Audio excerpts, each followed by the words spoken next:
Hoje, como disse o professor Dan, vou falar sobre a bifurcação de um problema de Riemann quando se varia um parâmetro. Este trabalho é um trabalho conjunto e o modelo é o modelo que acabamos de ver, apresentado pelo professor Aparecido Sousa, que é um modelo que advém da extração de petróleo. Bem, qual é que é a estrutura da palestra? Nós estamos preocupados num par de leis de conservação e no seu problema de Riemann. Eu vou falar um pouco sobre o que são as L-regiões e R-regiões para definir uma equivalência topológica. E vamos definir três tipos de equivalência. Uma L-equivalência parcial, uma L-equivalência e uma equivalência global. Vou mostrar algumas estruturas não locais que são gerais nos problemas de Riemann e que aparecem no nosso. Apresentarei o modelo, que hoje já foi exposto com algum detalhe, por isso vou fazê-lo bem rápido. E depois vou mostrar como ocorre a bifurcação para dois grupos de regiões. Uma que fica acima de umas certas estruturas, então levam um Aleph, e outras que ficam por baixo e levam o Bet. Vou falar da noção de proximidade, onde será válida uma equivalência global entre soluções.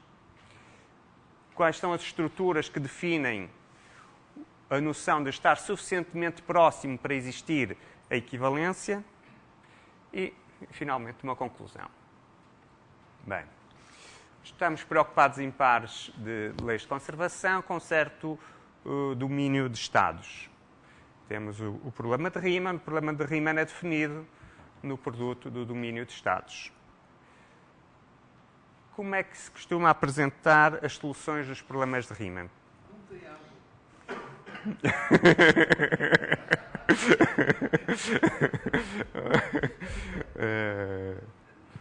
Eu prefiro um quadrado, é muito mais elegante.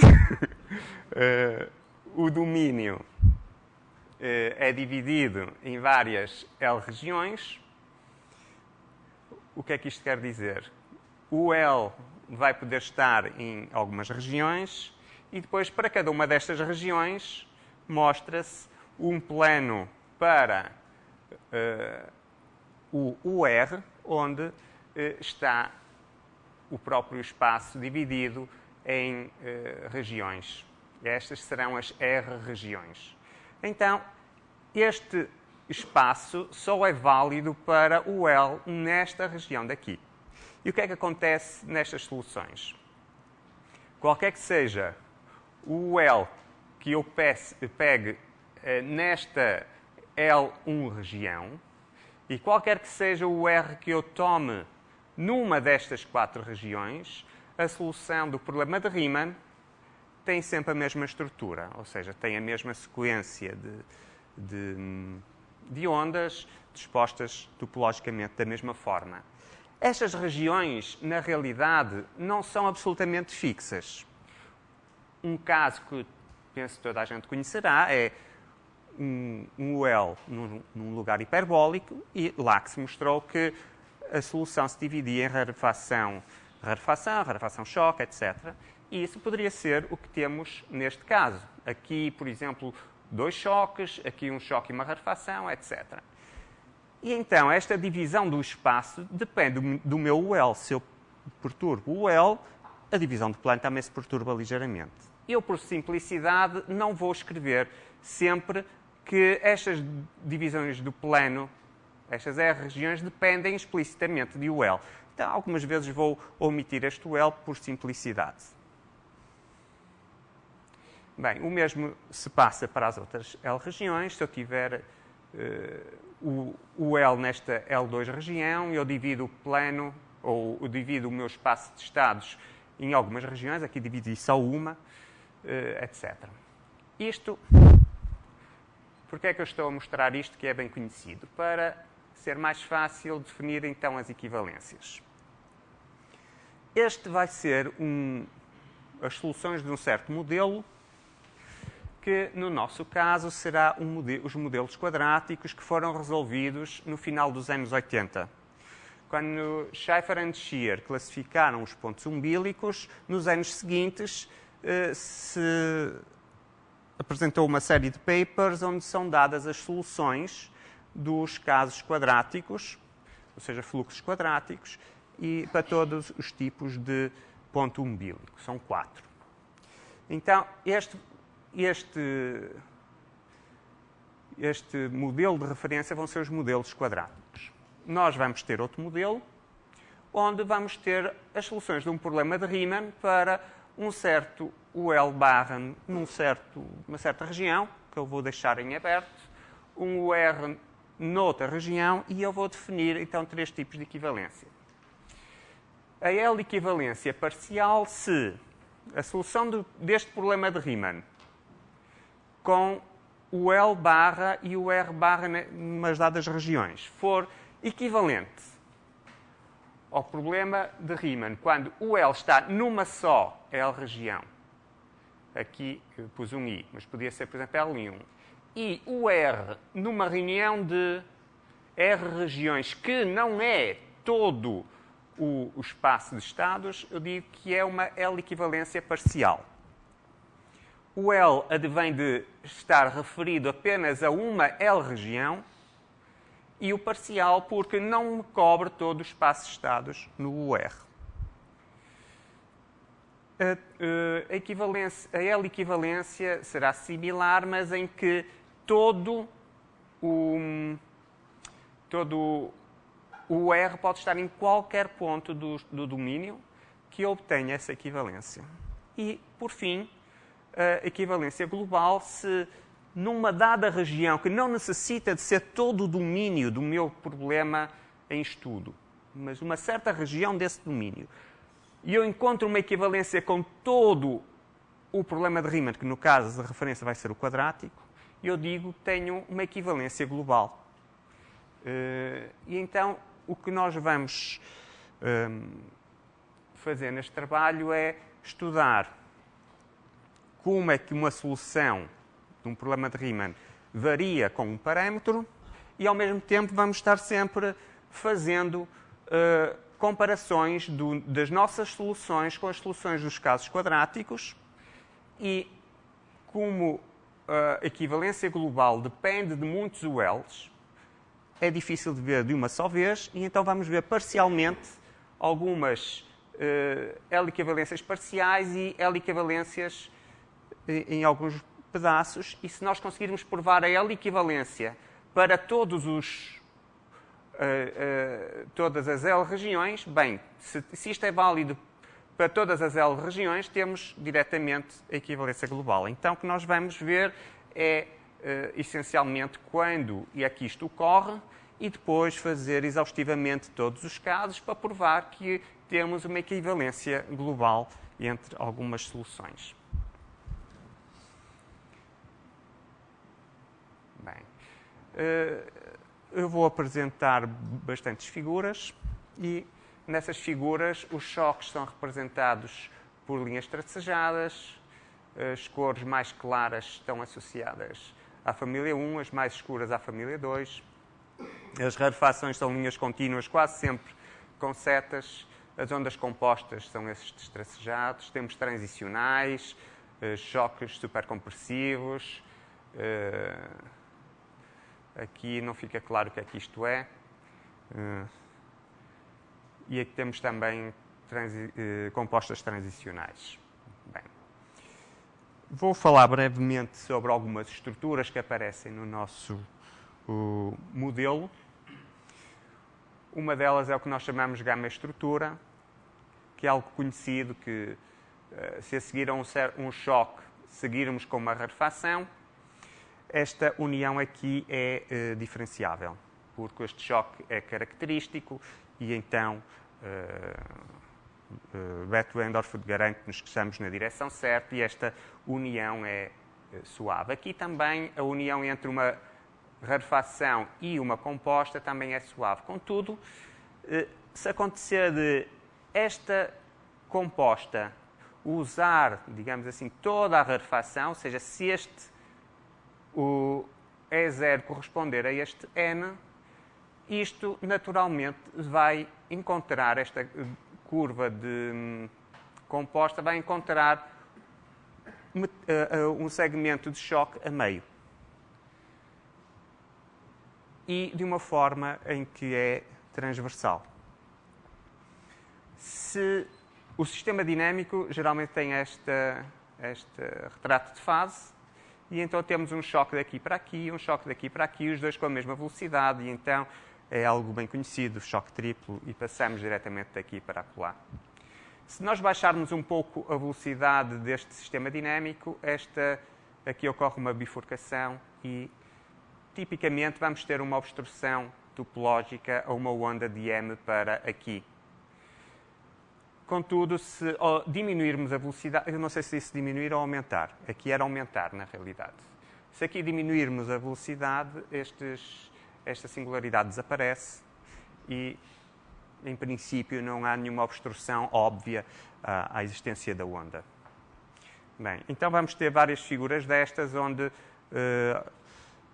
a nossa curva de onda não é diferenciável, mas também por simplicidade gráfica vamos desenhá-la sempre suave.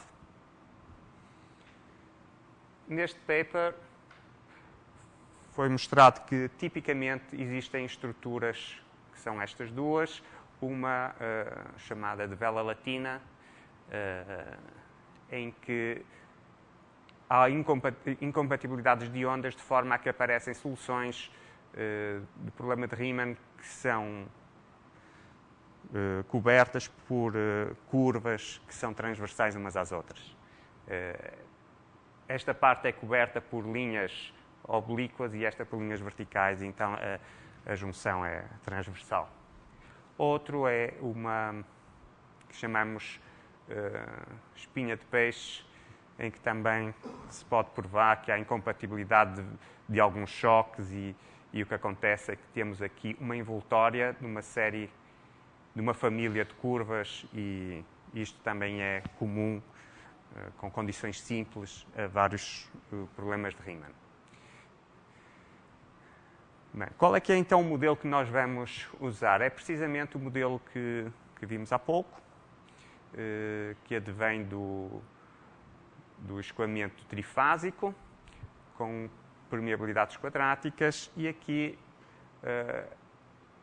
como é normal, as soluções estão num triângulo. Aquele quadrado inicial era só para despistar, na realidade é um triângulo, o domínio. E vamos usar uma relação de viscosidades que não tem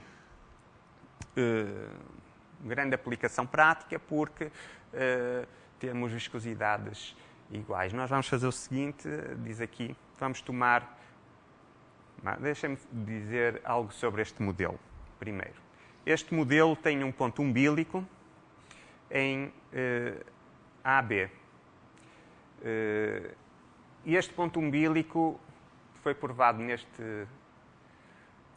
Shearer e Schaffer classificaram os pontos umbílicos neste paper e num paper que sairá nos Proceedings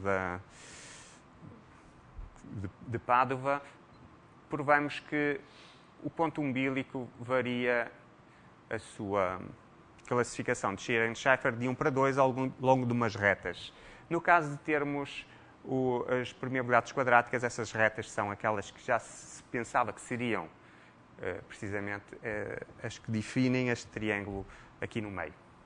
Então o que é que nós vamos estudar? Vamos estudar as soluções quando há um parâmetro que faz variar o ponto umbílico de tipo 1 para tipo 2. E por simplicidade vamos tomar A igual a C, ou seja, vamos estar a estudar modelos simétricos ao longo de uma reta aqui assim. Então vamos variar o lambda, quando o eta é 0 estamos aqui, precisamente na fronteira, onde o Scheifer-Shear não classifica o ponto umbilico. E depois, para valores positivos, vamos ter um problema tipo 2, e quando estivermos com eta negativo, problemas tipo 1. Este modelo tem bifurcações secundárias que cruzam o ponto umbilico e existem ondas transicionais das partes negras para as partes cinzas. Ou seja, existem choques transicionais daqui para ali, existem choques transicionais daqui para acolá e também daqui para ali. Nós vamos estudar as soluções para Aleph, que é este pedaço aqui, e para Bet, que é este pedaço de baixo. Por simetria, não precisamos estudar do outro lado. Então, estas são conjuntos de L regiões. Por sua vez, destes dois conjuntos podem ser subdivididos em L regiões. Este modelo tem para eta negativo, ou seja, para o ponto umbilico, que é classificado por Scheifer-Shear como tipo 1, tem inflexões que estão aqui representadas, a tracejado cinza, inflexão 1, e a tracejado negro, inflexão 2. Estas inflexões coincidem com as bifurcações secundárias, o que é uma simplificação da simetria. E aqui, bem próximo do ponto umbilico, podemos ver a forma característica de um ponto umbilico tipo 1, que é as rarefações rápidas saem todas do ponto umbilico e as lentas entram todas no ponto umbilico. Acontece que, ao contrário do que sucede no caso quadrático, esta inflexão... Desculpa. Não. Ao contrário do que acontece no caso quadrático, em que esta inflexão é uma reta, aqui ela faz um loop. E então, ela não se estende para muito longe. Quanto mais pequeno for o eta, mais pequeno é este loop, e então menos se estende a inflexão. Quando estamos no caso de eta igual a 0, temos um ponto umbilico que não é classificado por Scheifer-Shear, porque é um caso degenerado. Vemos que pelas rarefações rápidas isto parece tipo 2, pelas rarefações lentas parece tipo 1, então não é nem tipo 2 nem tipo 1. Por simetria, aqui, esta inflexão que passa no ponto umbilico tem o mesmo eixo da cúspide. Se usássemos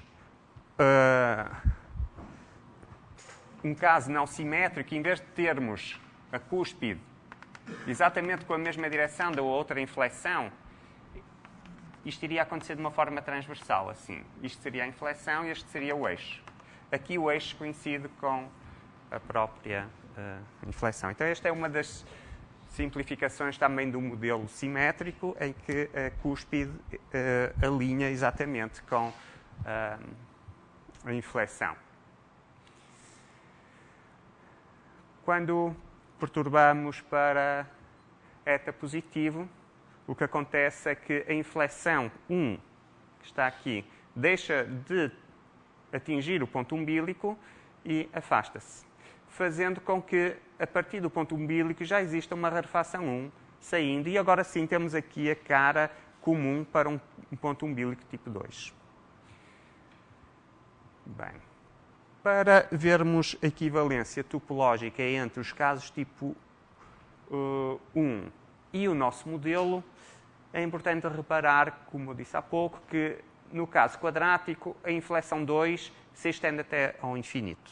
Então, qualquer que seja o L que eu pegue nesta região, a sua onda cruza a inflexão 2. E esta inflexão 2 é um mínimo do alto ao valor 2. Então, qualquer que seja o ponto que eu pegue, seja por rarefação, seja por choque, ele cruza I2 menos. No nosso modelo, isso não acontece, porque a inflexão troca de mínimo para máximo na parte de cima do loop. Então, se quisermos estudar equivalência topológica, temos que ter em atenção que a onda tem que cruzar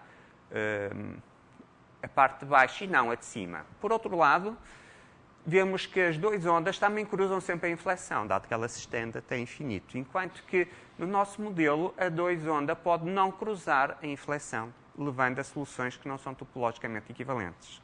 Isso leva-nos à definição de duas curvas. Uma é a curva L1. Infelizmente aqui a curva L não se refere a uma L região. Há pouco eu usei esta letra para L regiões, aqui ela é uma curva.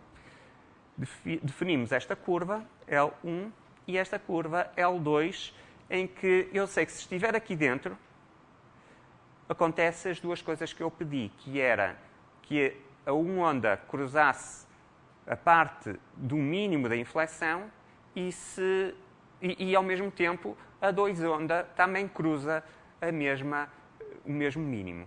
E aqui fora isso não acontece. Ora porque a dois onda não cruza a inflexão ou porque a onda cruza no lugar errado.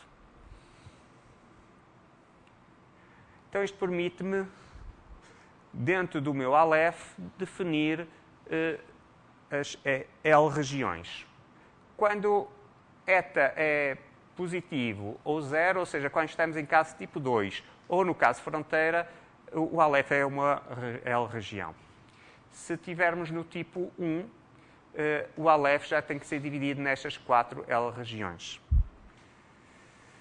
Eu vou apresentar a sequência de soluções em Aleph para este primeiro ponto, que corresponde a estarmos em A2.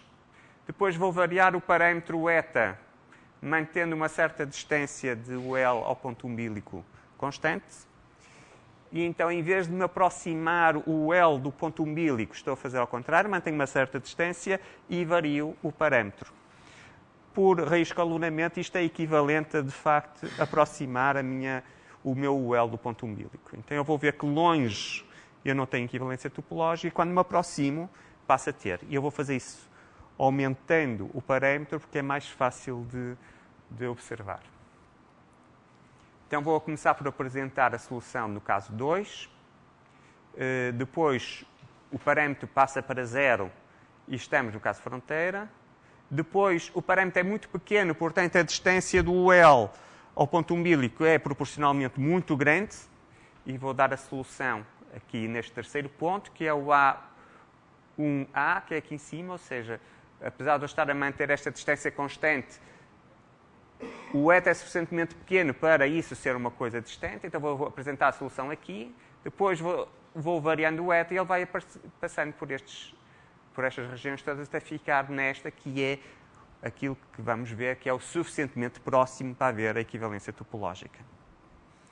Bem, estas soluções são um pouco complexas, não vou detalhar muito o que aqui está, mas vou referir o seguinte. Se tivermos eta positivo e eu tiver aqui o L, aqui eu tenho o ponto umbilical, existe uma certa vizinhança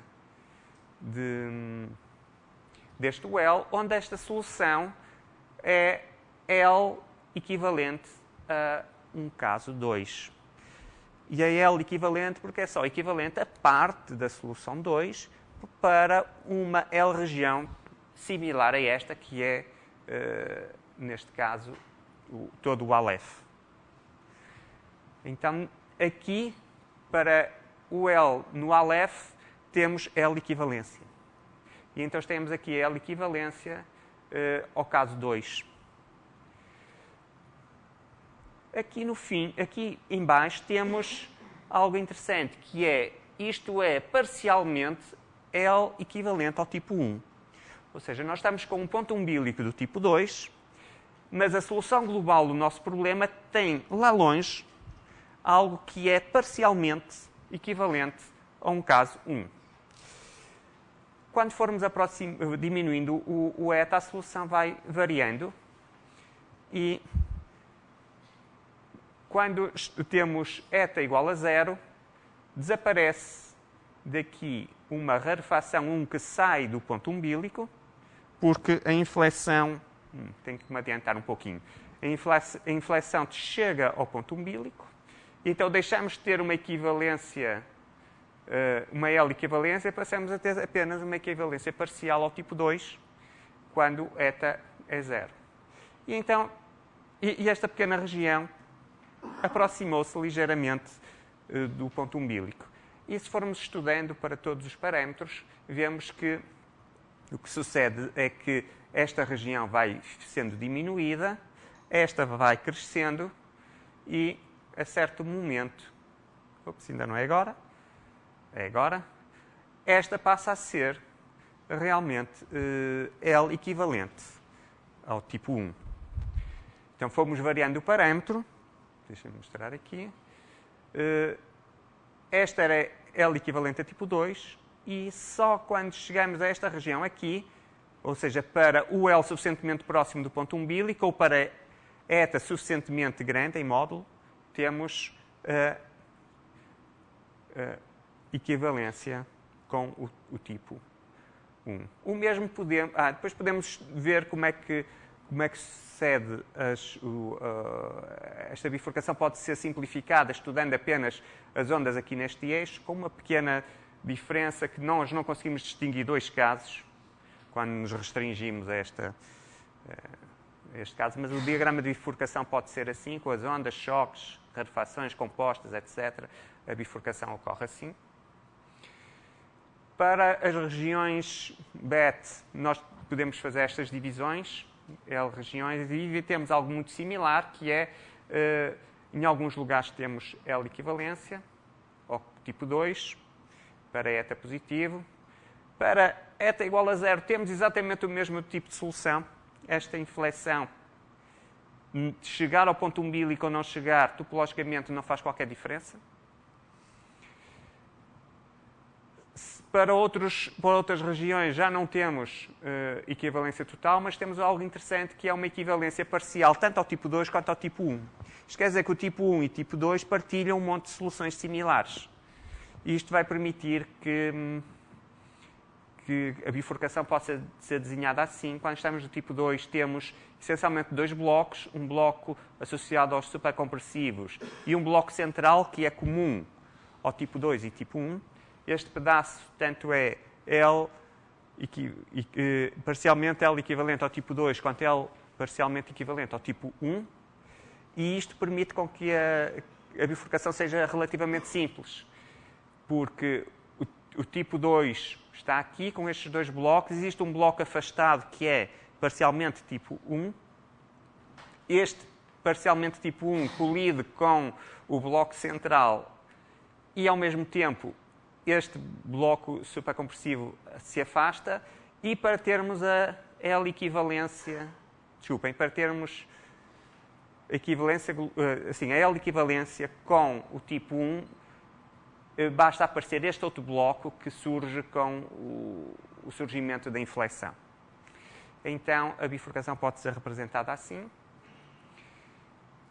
E podemos ver que, juntando todas estas L equivalências, que temos equivalências globais para eta maior que 0, desde que o L esteja suficientemente próximo do ponto umbilico. O suficientemente próximo é essencialmente definido pela distância entre uma inflexão e o ponto umbilico. Ou seja, aqui não teríamos L equivalência, mas aqui sim. Esta distância é muito pequena quando eta é muito pequeno, mas existe sempre. Então temos uma vizinhança do ponto umbilico onde existe uma equivalência global. Era algo esperado, mas que não existe teorema para isso. Schaffer e Scheer provaram que as rarefações e as curvas de onda são todas equivalentes, mas não mostrou que a solução também o era. Embora fosse esperado, nunca foi mostrado isso.